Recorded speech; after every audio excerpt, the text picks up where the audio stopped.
Hello, everybody. Welcome back to Firewalls Don't Stop Dragons. And I'm your host, Kerry Parker, as always. And this is episode 475 for April 6th, 2026. So real quick, before we start off, just remember, I've been traveling. So I actually recorded this a little over a week ago. So if anything major came out in the last week and you're like, why the heck didn't Kerry cover that? It's because I don't know about it yet. This is past Kerry.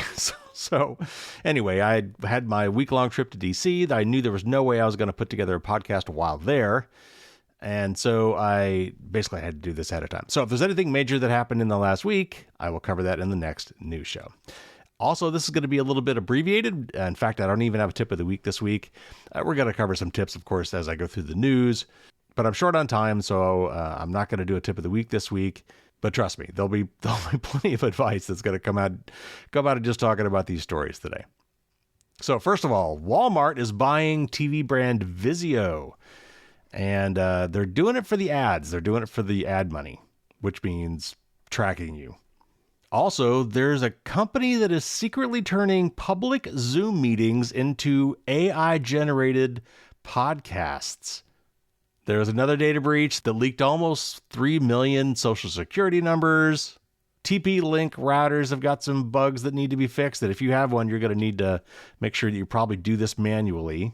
And related to this, sort of, the United States, out of nowhere, from the FCC of all places, has decided to ban all routers not made in the United States, which is like all routers. Lots of questions there. I've got an article that really goes through all the weird implications of this in a very snarky way, which I fully support in this case. So we'll talk about that. H&R Block's tax software, and I believe it's just for business, but nevertheless, we need to be careful. If they do it for business, they might do it for regular people too. And it's just a complete expose on how not to do things. They really screwed up the way they implemented their tax software this year. There's a new Claude feature, that's Anthropic's AI, that lets you automate everything on your Mac. And as you might guess, it is a huge security risk. And then a little bit of good news. We've been talking about the ClickFix attack and how it's tricking people into copying commands and pasting them into terminal windows and executing them, which bypasses a lot of security stuff. And I had said at that time, when I was reading some of those articles, that the operating system vendors really need to get on this. And apparently Apple has. It's got some weird anecdotal evidence of this, but we'll talk about that. And hopefully this is for real. And then finally, really the big story of the week is that Meta and Google lost a huge US case over social media harm. So we're going to talk about that. So those are our news stories for this abbreviated week. Let's get to it.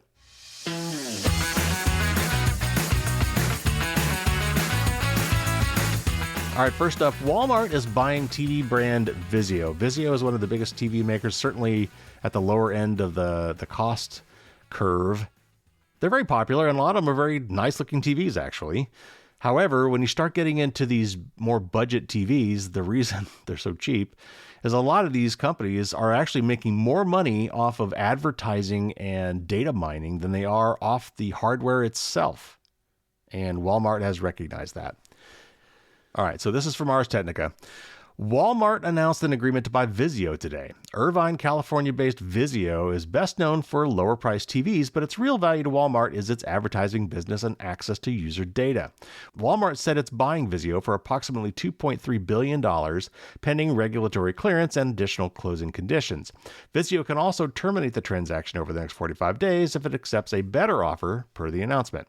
Walmart will keep selling non-Vizio TVs should the merger close, according to Seth Dallaire, Walmart's U.S. EVP and CRO, who would manage Vizio post-acquisition, according to the Wall Street Journal.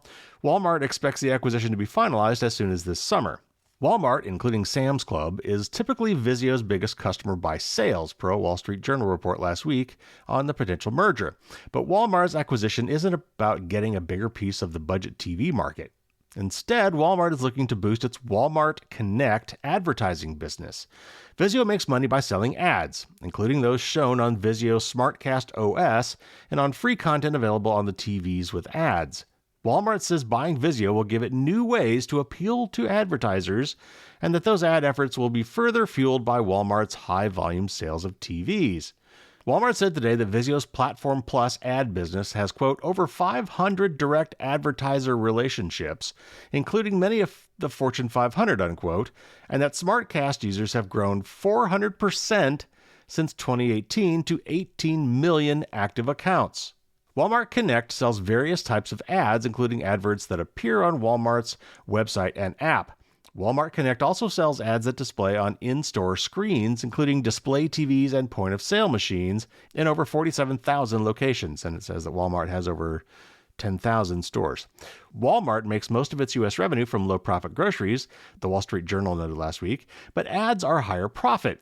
Walmart has said it wants Walmart Connect to be a top 10 advertising business. Alphabet, which is Google's parent company, Amazon, and Meta, which is Facebook's parent company, are among the world's biggest advertising companies today. Owning Platform Plus would give Walmart new information about TV users. Data gathered from Vizio TVs will be combined with data on shoppers that Walmart already gets. Walmart plans to use this customer data to sell targeted ad space, such as banners above Walmart.com search results, and to help advertisers track ad results. With people only able to buy so many new TVs, vendors have been pushing for ways to make money off of already purchased TVs. That means putting ads on TV operating systems and TVs that gather customer data, including what users watch and which ads they click on when possible. TV makers like Vizio, Amazon, and LG are increasingly focusing on ads as revenue streams. Meanwhile, retailers like Walmart are also turning to ads for revenue. Through Vizio, Walmart is looking to add a business with the vast majority of gross profit coming from ads. Data acquired through SmartCast can shed light on ad effectiveness and improve ad targeting, Vizio tells advertisers. Okay. Ugh. Honestly, as gross as this is when you really think about it and understand what's going on, I'm surprised it took this long. This is just a natural part of the enshittification of everything. We have no privacy laws in the United States, and ads are being shoved at us every which way, and it's just getting worse and worse and worse. Honestly, Roku is probably next. I would think that if this starts happening, if Walmart buys Vizio, that someone's going to look to buy Roku.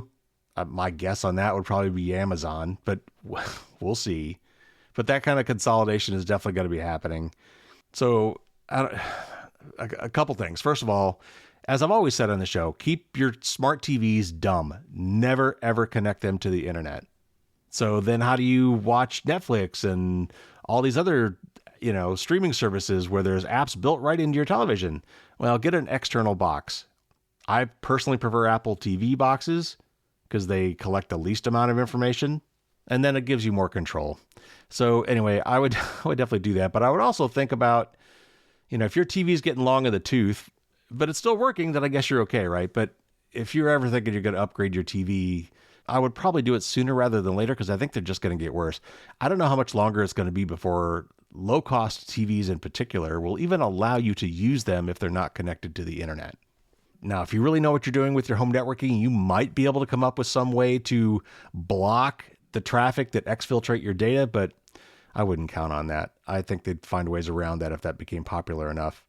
And then frankly, I'm still worried that things like TVs are going to start embedding cellular modems in them, which will automatically transmit data whether or not you want it to or not.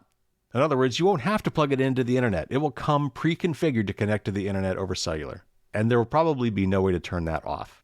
All right, next up, this is from 404 Media, and it's a little bit long because like some of their articles tend to be. I'll try to get through it quickly, but this is just nuts. But this is where we are today. AI is enabling these sorts of things. So this is about a company called Webinar TV that is automatically looking for public Zoom links, recording those Zoom meetings, and then using AI to turn them into podcasts and making money off of them. Yeah, let that sink in a minute, but let me just read the article. Webinar TV, a company that bills itself as a search engine for the best webinars, is secretly scanning the internet for Zoom meeting links, recording the calls, and turning them into AI-generated podcasts for profit. In some cases, people only found out that their Zoom calls were recorded once Webinar TV reached out to them directly to say their call was turned into a podcast in an attempt to promote Webinar TV's services. Webinar TV claims to host more than 200,000 webinars. It's not clear how it's recording so many Zoom calls without permission, but in some cases, the stolen videos posted to Webinar TV can put call participants at risk. Tom Rademacher, I think is how you pronounce that, a teacher and editor, told me he organized a Zoom call for educators and education advocates in the months after Donald Trump was elected to discuss keeping kids safe from ICE. And then Rademacher quotes here, says, quote, I very intentionally did not record the webinar since we'd be talking politics, and there were some local elected, it said as electeds, I assume he means elected officials, and district leaders that were on. There are definitely people on there who it would have been bad politically and professionally to be, especially at the time, linked to being anti-Trump in an education space, unquote.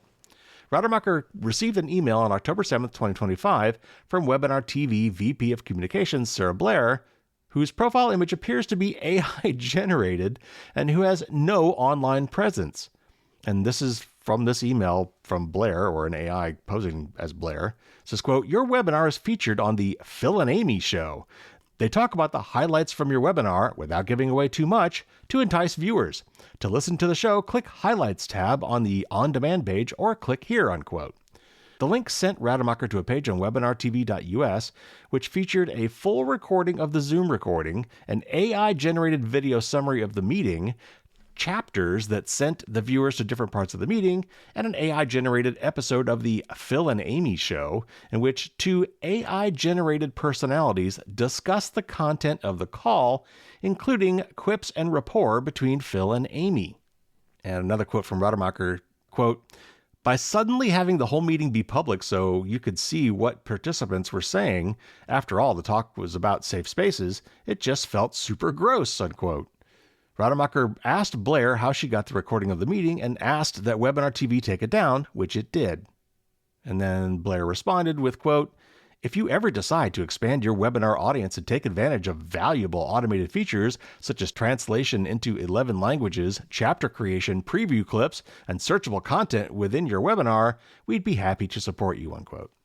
All right, so this next one is a quote from Zoom. They reached out to them for comment, and someone from Zoom said, quote, we are aware of reports involving independent third-party services such as webinartv.us or meetingtv.us that appear to capture and redistribute content from online meetings.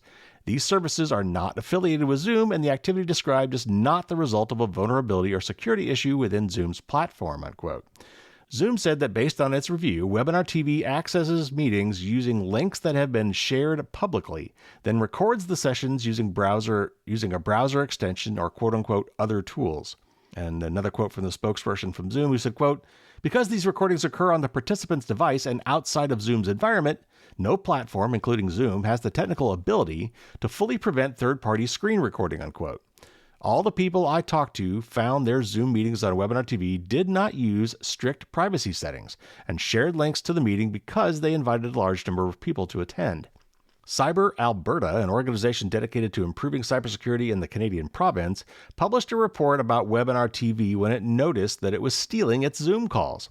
And this is a quote from that report. It said, quote, Cyber Atlanta's investigation found that Webinar TV primarily gains initial access to Zoom webinars via third-party browser extensions.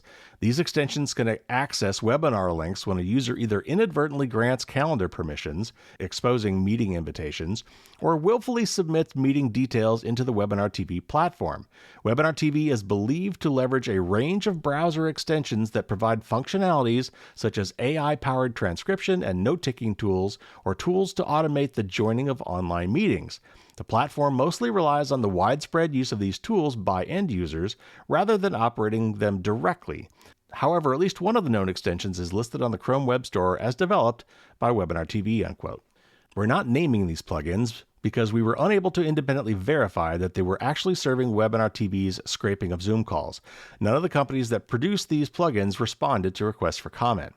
And this is a quote from Webinar TV CEO Michael Robertson that emailed them after this article was first published. And Michael says, quote, we don't interact with Zoom calls, only webinars. And not just Zoom, but other services like WebEx, GoTo, etc. We find them the same way Google finds material to add to their search engine. We look on public web pages, unquote. Robertson told me that Webinar TV is not violating people's privacy because the Zoom meetings are open to anyone and that there's, quote, no expectation of privacy. He goes on, Our bots only connect to webinars open to the entire public. If a host puts on a webinar that they want private, that's okay with us. We only want to promote webinars from hosts that want more attention. We send 2 emails to the host when a webinar is added to the search engine, notifying them that it's being added. It's one-click easy to remove, no account is required, and it is automatically removed. Plus, future webinars are not added to the search engine, unquote. The Zoom spokesperson said that users who want to keep their calls private should avoid publicly posting meeting links when possible, require registration, and manually approve registrants to carefully vet participants, and enable available deterrence features such as watermarking. Wow, okay, that is weird. But again, I mean, I hate to say it, it's clever. And AI is what makes this all possible. So you just automate this whole thing. So a lot of these Zoom links that can be joined by anybody, you create a link that anyone can join if they have the link, is security by obscurity, because those links are impossible to guess. They've got some random values built into them. You're not going to just be able to like enumerate through common Zoom link numbering schemes to come up with the next meeting and try it out. These are really random numbers. But if you're putting these in your calendar, which most people do, or if you're sending them out by email or posting them on your website, and we don't know for sure if it's really browser extensions doing this, but browser extensions absolutely could be doing this. That's a power that they have, which is another reason why I implore you to get rid of any browser extensions you absolutely do not need. But all you need is something in your web browser, or if you post it publicly, to be able to find these links, and then they become effectively public. And this company is making a point of recording these webinars, and some of these are public webinars that are meant to be, a public service. And so I can see where they can justify this, but obviously they're being way too aggressive with how they do this.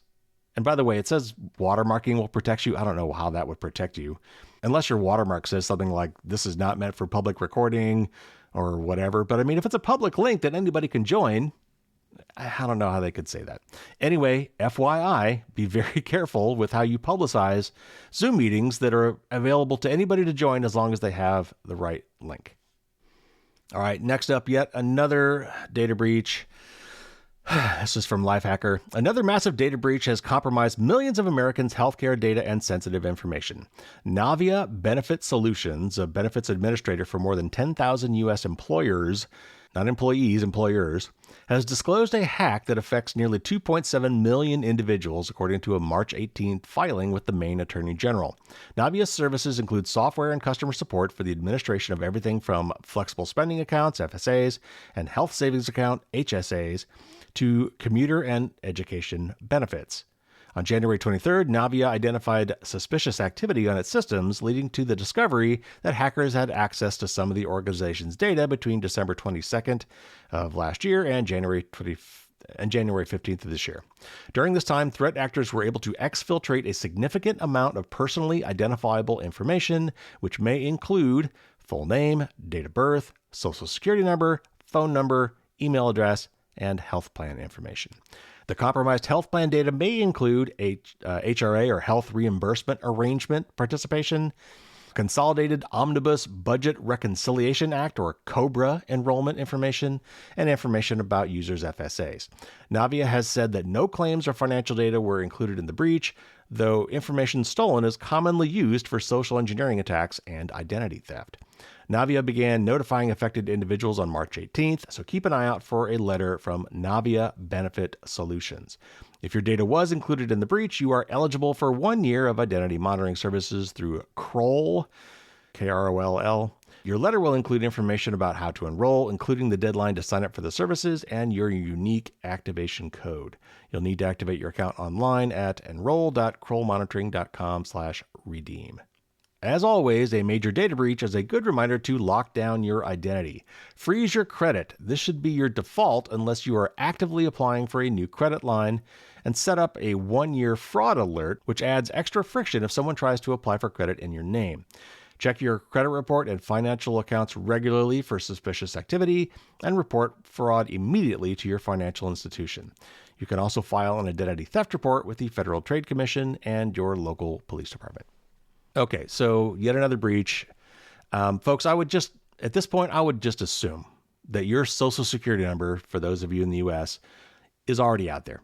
We've had so many leaks. You just have to assume that it's no longer secret. So your best defense against someone using that against you is to freeze your credit.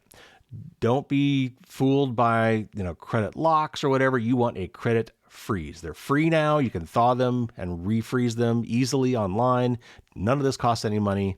I've got a whole article on this that I will put a link to in the show notes. But guys, if you haven't frozen your credit yet, you absolutely should do that. All right, next up, this is from Make Use Of, which is actually a nice, fun site. I like a lot of their stuff on there.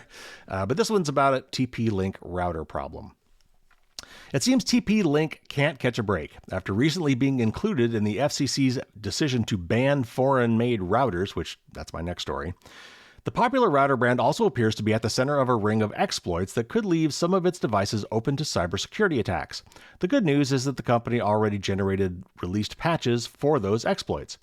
The bad news, though, is that this is just another point of stress in a growing list for TP-Link routers that could leave customers unimpressed and looking for new options. That's an understatement. Most of us tend to buy a router and then forget about it, only touching it when we need to perform a hard reset or figure out why the Wi-Fi isn't working. Many of us might not even think about possible exploits or updates to the system that need to be taken care of. But these are exactly the issues we need to be aware of, which is why it is so important that TP-Link announced patches for a few critical level exploits that affect several of its routers. The specific routers involved in the exploits include the Archer NX600, NX500, NX210, and NX200. While none of these models are available in the United States, they are available in several other countries around the world, which means thousands could be open to threat actors if they don't update the firmware for their routers as soon as possible. As for the exploits themselves, they can all be tied to a CVE tracking reports dating as far back as 2025, and one of the worst allowed for unauthenticated access to HTTP actions, whatever that is, due to a missing authentication check in the way that the router handles HTTP server requests. Okay. While the news that TP-Link has patched these exploits is good, it also highlights a growing concern about the brand's overall security, something that may have left many wondering if it's actually safe to use a TP-Link router. Okay, so my understanding is that most TP-Link routers today do not have software updates set to happen automatically out of the box, which means that to get the fixes for these bugs, you need to go and update the software yourself. That means you're going to have to log into the admin portal of your router, or in some cases now, open up an app that lets you connect to your router, which I hate. However you need to do it, you need to log into the administrative interface for your router and then manually check if there's any updates available, and if so, apply them right away. And honestly, we all need to be doing this anyway. I would never buy a router at this point going forward that does not have automatic updates built in and enabled by default. I'm not sure what percentage of routers on the market today fit that description. I've been using a GL.iNet Flint 1 router for a long time. It's one of their older routers, but it's cheap and it's good. And it's built on OpenWRT, which is open source software, which I like. And critically, it has the ability to automatically update itself and even automatically reboot itself periodically, which I've said before is a good way to purge malware. Because for appliances like this, a lot of malware can't persist. It can't survive a restart. So just restarting your router every so often is good hygiene. So that leads me to this next story from The Verge. It's long, it's very snarky, and it is obviously very politically one-sided, so I will apologize for that up front. But there's a lot of what they're saying in here that is absolutely the truth, and it doesn't really matter which party is doing it or why they're doing it. It's just bad. So this article is written in a question and answer format, so that's how I'm going to read it. And it says, you've probably heard, and you might not have, it's been on the news, but I'm not sure how widely. Anyway, you've probably heard that the US government has banned foreign-made consumer Wi-Fi routers over national security fears. So you might be wondering, WTF is going on? You're probably fine for now, but if you want to know why there's so much chaos, read on. The government's not taking away my router, right? No, you can keep your router in the United States of America no matter where it was made. The FCC is crystal clear about that. You can even go buy a replacement. And this is a quote from I guess the FCC, says, quote, consumers will continue to be able to purchase previously authorized routers, unquote. Is there a recall on vulnerable routers? Do I need to patch them? Nope. Despite the alleged national security threat, no action is required. Again, a quote from the FCC, quote, consumers currently using covered routers in small and home offices do not need to do anything, unquote. There are no restrictions on existing router whatsoever, it adds. What about outside of the home? Will the government stop using vulnerable routers? No, the FCC says the government can keep using them. And U.S. agencies do buy products from companies it has claimed to be worried about. For example, the Department of Defense and NASA have purchased equipment from TP-Link, which we just talked about, which has been investigated by the government but still controls at least a third of the market for U.S. consumer routers. That's a whole lot of nothing. Just how bad is this threat? Here's a document attempting to justify the ban, and that's a link. Hackers have been able to, quote, carry out direct attacks against American civilians in their homes, unquote, steal intellectual property, create botnets to disrupt U.S. communications, and more, it claims. Another quote, additionally, routers produced abroad were directly implicated in the Volt, Flax, and Salt Typhoon cyber attacks, which targeted critical American communications, energy, transportation, and water infrastructure, unquote. Sounds bad, but if they're not recalling the routers and they're not fixing them, what the heck is the government actually doing? It's banning future routers that haven't been made yet. You're not making a lot of sense. I warned you this was a story about Brendan Carr. Oh, sorry, this is super snarky. Brendan Carr, known dummy and anti-consumer FCC chairperson. Specifically, the FCC is keeping new, previously unannounced foreign-made consumer routers out of the U.S. unless it decides to exempt them. For reasons. We'll get to those. How does keeping us from buying newer routers keep us safe? What an astute question. Stick with The Verge. I think you'll like it here. Is it because the U.S. government plans to audit the security of new routers before letting them in? Not as far as we can tell. The FCC says nothing of the sort. Mostly, it suggests we'd all be safer if routers were made in the U.S. instead. Don't take my word for it. You could read the whole filing here. Again, that's a link. Can I buy American? Netgear and Google Nest and Amazon Aero and Ubiquiti are U.S. brands, ... The FCC isn't banning routers from foreign companies. It's banning routers made in foreign countries, which is practically all routers. Every one of those U.S. companies produces their routers in Asia, the same way that Apple makes all but half a Mac overseas. Even Elon Musk's Starlink, the one company that does seem to make routers in the U.S., also produces hardware in Vietnam and didn't answer our emails asking what percentage is made domestically. What about routers designed in Asia but manufactured in the U.S.? The FCC says routers are foreign if any major stage of development, including design or assembly, happened abroad. Routers are not foreign just because they contain foreign-made components, though, unless that component is a, quote, modular transmitter. And then in parentheses it says, the modular transmitter rule is new as of October 2025. It theoretically lets the FCC crack down on products that merely contain radios from companies deemed a security risk. All right, we're only about halfway through this, believe it or not. But there's some more questions, and they're still good questions. So here, let's keep going. Does the FCC have proof that foreign routers are more vulnerable than domestic ones? No, because again, those domestic consumer routers generally don't exist. While the FCC's national security determination claims that, quote, foreign-produced routers present additional and unacceptable risks to Americans, unquote, it'll be pretty tough to provide proof of additional risks because there's nothing to compare to. Certainly, it doesn't include any comparisons in the document. Are foreign companies' routers more vulnerable then? The FCC doesn't present evidence of that either. While the same document links to a number of scary stories about Chinese hackers compromising routers like Volt Typhoon and Salt Typhoon, those stories implicate U.S. companies' products too, like Netgear and Cisco. The hackers might have been Chinese, but that doesn't mean the routers were. So anytime the government says foreign routers are a security risk, they just mean routers are a security risk? Yeah, pretty much. But if U.S.-designed routers are actually made by Chinese manufacturers, maybe they left back doors for Chinese spying? Sure, it's a risk, but that's not how our biggest cybersecurity snafus have gone down. The real issue is lazy telecom companies. Veteran telecom reporter Carl Bode tells The Verge, quote, When we looked at coverage of the Salt Typhoon hack, arguably one of the biggest attacks on America's cybersecurity infrastructure, one of the core problems wasn't foreign routers. It was a lack of oversight and regulation of telecom monopolies. A lot of those monopolies had gotten so lax with their privacy and security standards that they forgot to change default admin passwords on a lot of their routers, unquote. Carl has previously blogged about how the Trump administration and Brendan Carr have dismantled cybersecurity in the United States after telecom lobbyists insisted. Trump's DHS, or Department of Homeland Security, even disbanded the group investigating the Salt Typhoon hack, and two major telecoms reportedly stopped looking for evidence because they were afraid of what they'd find. It's not just crappy passwords. Some of the biggest router hacks exploited vulnerabilities that were fixed years earlier, but either router makers or owners never bothered to patch. That's partly because companies don't tell consumers when they stop updating routers, writes Consumer Reports' Stacey Higginbotham, and she goes on to say, quote, "These companies create a doorway into your home knowing they will stop locking the door. But when they stop locking the door, they don't tell consumers.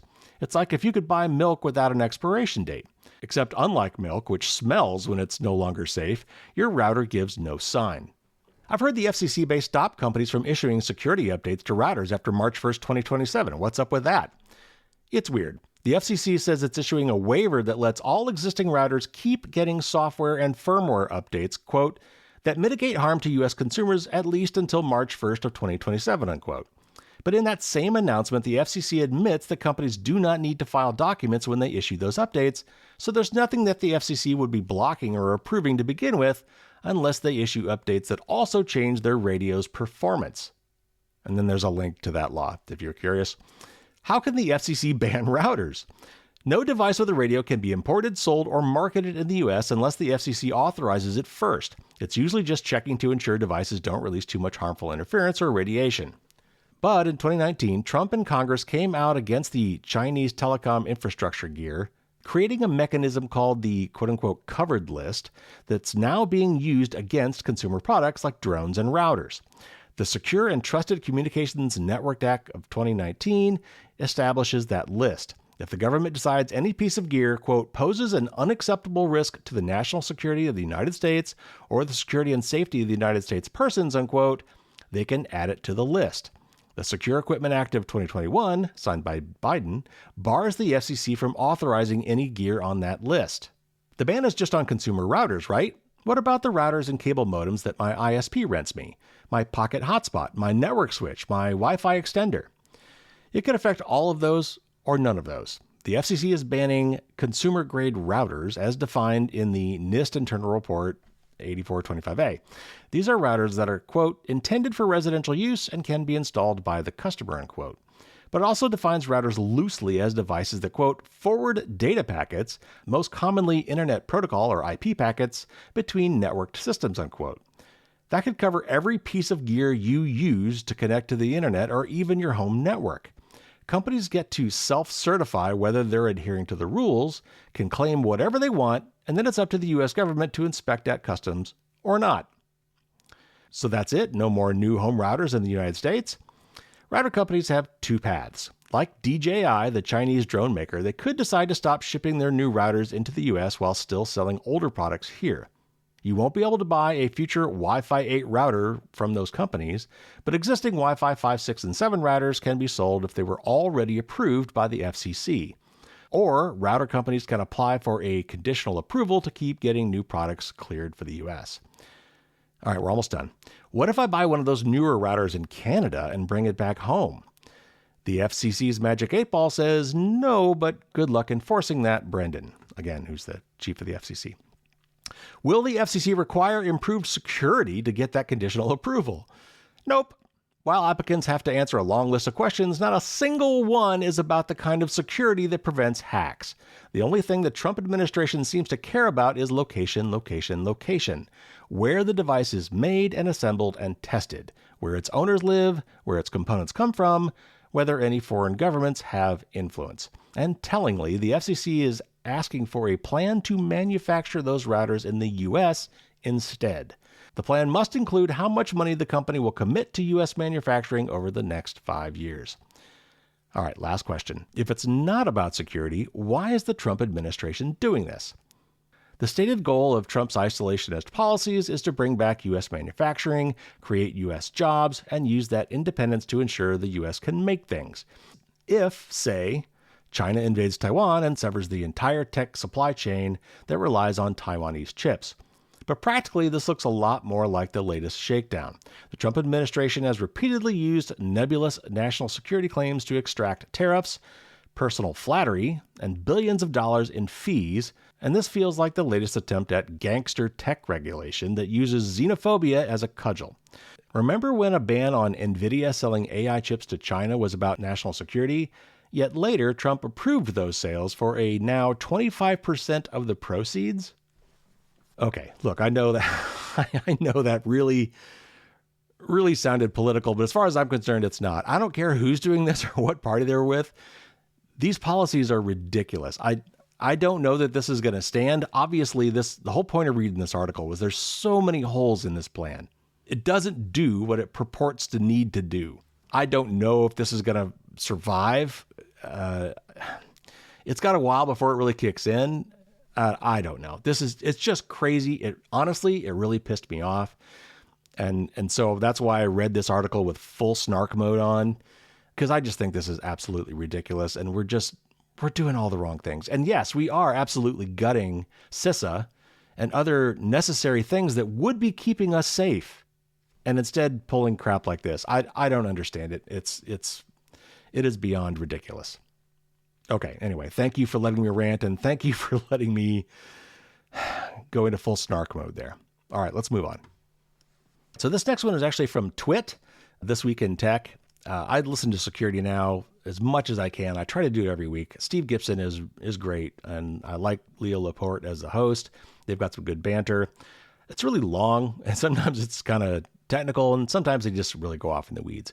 So it's not for everybody, but it is worth checking out if you want some more security stuff. And this particular episode where he talks about this particular thing, which if you go to the article link, will jump you to the video. And I even put a little note there what to jump to get to this spot. But this is weird. It looks like what Twit's starting to do now is they're actually running AI over the transcript of the show and having it write blog summary articles. And it then says that a human reviews and edits it. But this is a pretty good summary, actually, of what came out of that segment of the show. So before I read this, understand that this is about H&R Block's 2025 business tax preparation software. 2025 being for tax year 2025, which is the one we just completed, which is what everybody's working on now before April 15th. But what this says to me is that H&R Block's idea of security is just horrible. Just really bad. They've made lots of really bad mistakes with this.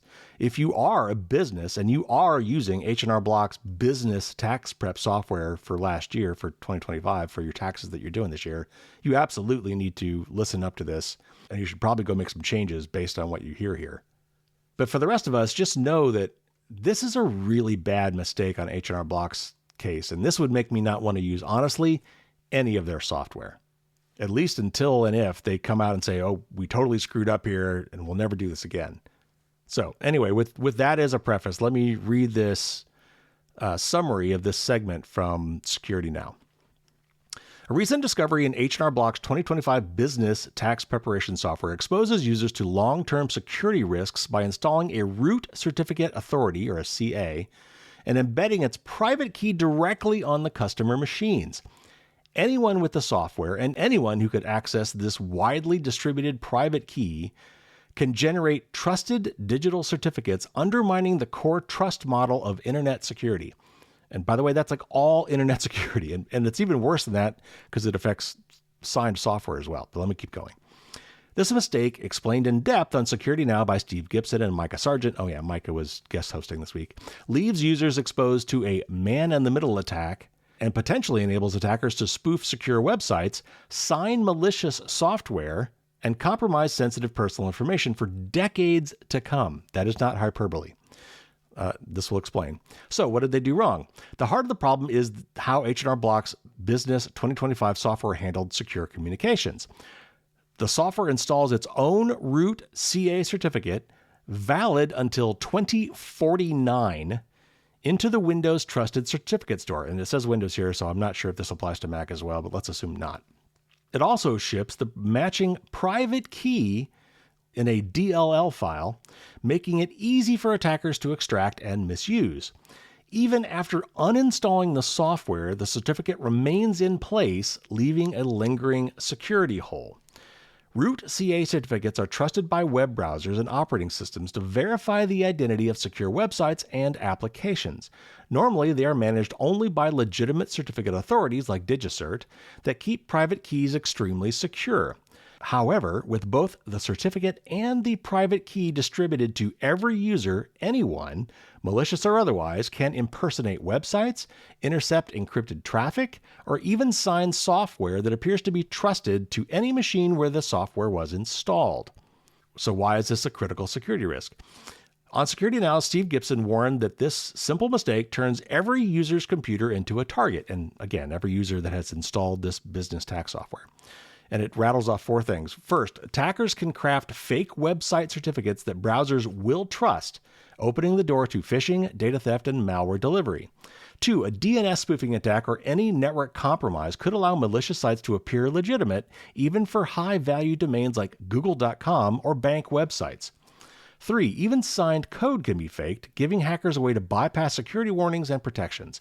And finally, the private key is no longer secret, so any malicious actor can abuse it, now or decades from now. Most alarming is that this back door, quote unquote, is not closed by simply uninstalling the H&R Block software. The root certificate persists, so users remain at risk until it's manually removed. So has H&R Block responded or fixed the issue? Despite being informed by our researcher and presented with proof of concept exploits, H&R Block's only response was that the issue was quote unquote out of scope and previously identified internally. No fix has been issued. This demonstrates a troubling disregard for the security impact on its users. Security Now's investigation into the H&R Block certificate fiasco highlights how a single software company's poor choices can undermine digital safety for years. If you have installed H&R Block's 2025 business tax software, you should check your trusted certificate store and remove any suspicious entries, especially one named WKATX Server Host 2024. Maintaining basic digital hygiene, like auditing root certificates and uninstalling unsafe software, is more important than ever. But ultimately, companies must be held to higher security standards, especially when handling sensitive user data. Okay, so I actually encourage you to go listen to the whole segment. It's kind of long, but it gets into a lot of the more details of why this is so bad. But basically, these certificates are something that most operating systems have built in, and there's some like well-known, trusted certificates that everybody's computer has pre-installed by default because all these companies that make these computers have agreed we trust these people. DigiCert is one of them if you've ever heard of them. But there are actually many others, and these are people that have been deputized or allowed to mint the certificates that we use to validate websites that we go and visit and set up the encryption between us and those websites. What these guys did for some really dumb engineering reason, it looks like what they wanted to do was run a little local web server on your Windows machine. And they also wanted to, I guess, for some reason, be able to peer into your network traffic. In other words, decrypt your otherwise normally encrypted HTTPS web traffic before it left your system. And so they could be a man in the middle on your system to look at your communications. And so the one way you could do that is to install a custom root certificate into your computer, which as soon as it's there means that your computer now says, oh, well, you said to trust these people. So if I see any certificate signed by this root CA, I will trust it. Even if it says it's google.com and it's not google.com. But if someone creates with this private key, which is now installed on everyone's computer and any bad guy can find, if they create fake certificates for well-known websites, and it can manage to insert itself in your traffic so that you go to the wrong place, your computer will go to this fake google.com server, and because it has this root certificate installed, your computer looks that up and says, oh, yeah, that's Google. I trust it. Let's connect you to Google. And then you log in, and it's not Google, and you're giving away your credentials, or your bank, or whatever else. It could fake any website. So that was a horrible idea. Installing the root CA in the first place was bad. Making it last until 2049 is is inexcusable. How long do you need this software to run? Probably 3 months? And that's like, what, 20 some years? That is ridiculous. And then just to add insult to injury, if you uninstall the software, it doesn't uninstall this certificate, this dangerous, dangerous certificate. So I've been saying this for a long time. I really wish operating systems had some sort of a security mechanism built in to better guard your trusted root certificate storage, so that when changes are made, there's a lot of friction. It shouldn't happen just easily, just by installing software and saying, yes, I give you permission to install your software. It shouldn't be allowed to do these kinds of changes. And you should be able to audit your security store and notice when something changes and call your attention to it. And it should be very easy for the average person to look at those things and remove something they don't like. But right now it's very arcane. Most people don't even know it exists. And it's not a common attack vector, but when you can pull it off, and in this case, it was pulled off by a regular reputable company, it can cause real damage, lasting damage. Okay, those are the long ones, I promise. We have 3 left, but I'm going to make them very quick. In fact, this next one, I'm not even going to read completely. There's a link in the show notes if you want to read the whole thing. But basically, this is from Lifehacker, and there's this new feature from Claude. Again, that's the AI from the company Anthropic.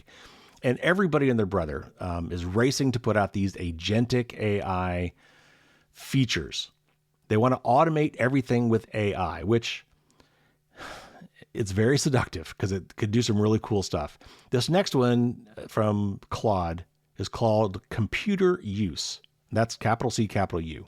And basically what it's doing is it lets it take over your Macintosh. It will type things for you. It will use your mouse. It will open windows. It will open applications.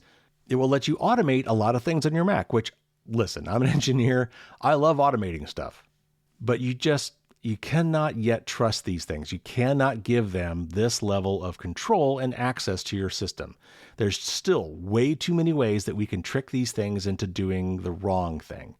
That you could have prompt injection, where you basically sneak in some different or malicious instructions to the AI bot. And there's just so many ways now to do this, and especially the more access we give these things.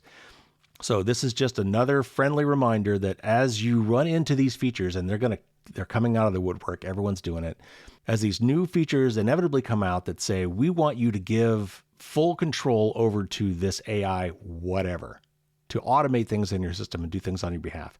It's very tempting. This will be really nice someday. It'll be like having a personal assistant. But what we really need to do is we need to formalize the notion of what an agentic AI can do. It should not have the same permissions as you. It should not have access to the same information that you have, and should not be able to use your accounts. We need some sort of, like in the real world, when if you're an executive at a company and you've got an executive assistant, that EA can do a lot of things on your behalf, but not everything on your behalf. And most cases can't really act as you. Now, maybe they can add things to your calendar, things like that, and maybe organize your emails, but are maybe not allowed to send emails as you. But anyway, this is just one story out of many, and you can read the whole thing if you want, but it's the moral of the story is just say no, at least for now. We are not at the point yet where we can trust giving these AI agents this much access and over our accounts and passwords and everything else, because they're still too easy to hack. 2 more stories, and these are actually positive. So recently I talked about the ClickFix malware scam, and that is websites that you go to that said, hey, we found a problem, or hey, you need to fix this, or your browser unexpectedly quit, or this app died, or whatever, and here's what you need to do to fix that. Open up a terminal window, click paste, and then hit return. And what, unbeknownst to you, they have put on the clipboard to be pasted a malicious command. And often that command is obfuscated. So even if you paste it and see the text, you're like, I don't know what that is. I guess I'll just trust it. And when you hit return, you have now bypassed many different security levels built into your operating system that were trying to prevent you from doing that. So I had said back not that long ago that I think operating system vendors need to start blocking that. Like, they should have a notion of where something came from that is on your clipboard to be pasted somewhere. And if it came from a web page, that should be considered dangerous. And they should throw up a red flag before pasting it anywhere, particularly into a command window.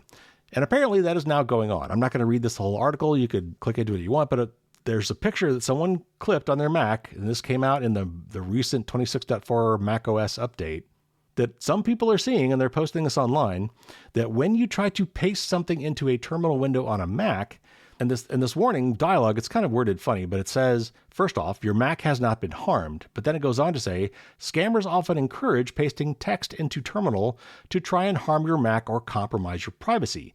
These instructions are commonly offered via websites, chat agents, apps, files, or a phone call, unquote. And then there's a button that says don't paste, which is the default. And then there's kind of a reddish button that makes it look like maybe you don't want to do this. It says paste anyway. Now, the way this operates is kind of weird. It sounds like if you say paste anyway, maybe that stops warning you in the future, which again, as a developer, I actually do this quite often. And I know what I'm doing and I'm careful about it. So that would get really annoying if that was something that interrupted every single paste I ever put into a terminal window. But this is good. I hope this is real. I don't think Apple has officially announced this, but people are seeing this in the wild. So anyway, calls back to something I asked for just a few weeks ago. So I think this is a good thing, and I hope Windows does the same thing.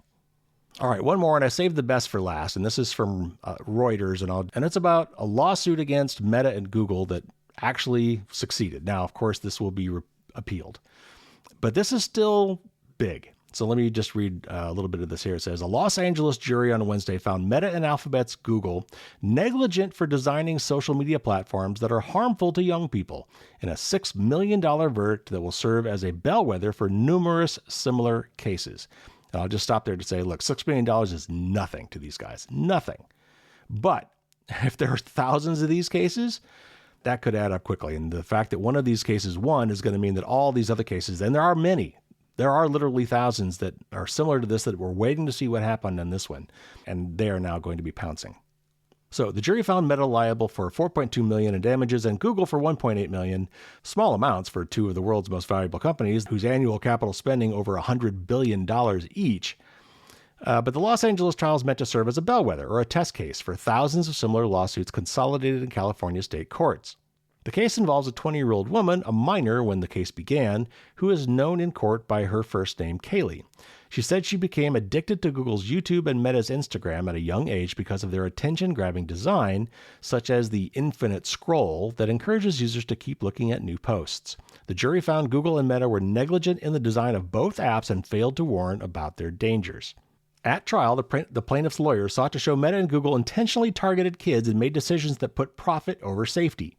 Meta's attorneys emphasized the plaintiff's difficult home life as a child as the cause of her mental health struggles, while YouTube argued that her usage of the streamed platform was minimal. Jurors saw internal documents revealing how Meta and Google sought to attract younger users and heard executives, including Meta CEO Mark Zuckerberg, take the stand last month to defend company decisions. When asked about Meta's decision to lift a temporary ban on beauty filters that some inside Meta warned could be harmful to teen girls, Zuckerberg said he decided to let users express themselves. And this is a quote from Zuckerberg, who said, quote, "I felt like the evidence wasn't clear enough to support limiting people's expression," he said. Okay, so it's a longer article than that, but this is big. Like, again, this is going to be appealed, and who knows what's going to happen on appeal, but this win is a big win. I struggle with some of these things because I do think we have, there is personal responsibility, but because I do think there are other things we need to consider here, but it's important that it's called out and was convicted in court that these companies were doing whatever they could to keep people engaged, and that some of the things that keep people engaged are not healthy.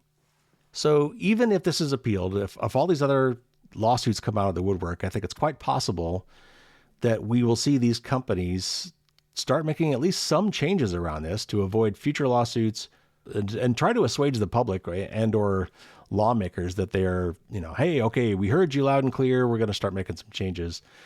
We'll have to be very careful about what these things are. My guess is they'll be minor, but this is the first step. This is like back when the first convictions came down about smoking and tobacco and how it was actually harmful, and specifically that the cigarette companies knew that.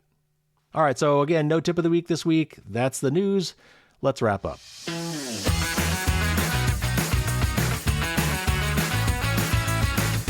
All right, everybody. Thanks again for letting me do a short one here. Again, I will catch up on anything that happened while I was out in Washington, D.C. which for you will be the week that just happened. So if anything major went down, then we'll pick that up on the next news show. So this week, my top patrons will get their Merlin's Musings private podcast as usual. Probably going to be part 3 of my ongoing series about my private app and AI server that I'm building at home, kind of along the lines of what I was saying before earlier today about using AI, but using it in a much more secure and private way. That will be coming out Thursday morning as usual. And then looking ahead, I just got done interviewing Carissa Valise about her upcoming book. She very kindly provided me with a pre-release copy because it's not out yet. It won't be out for another couple of weeks, but that allowed me to read the book ahead of time and be better prepared. So that was a really interesting interview. It's called Prophecy is the name of the book, and it will be dropping in a couple of weeks or so. And my interview with Carissa will air shortly after that. But before that, the next interview you guys are going to hear is with Zach Edwards and Aisha White. And we talk about the massive identity resolution industry.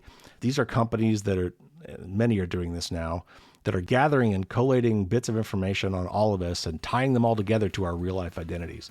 It's really creepy. So that will be the next interview that you guys will hear. All right, that's going to do it for this week. Take care, everybody. Stay safe out there. And until next time, as always, don't get caught with your drawbridge down.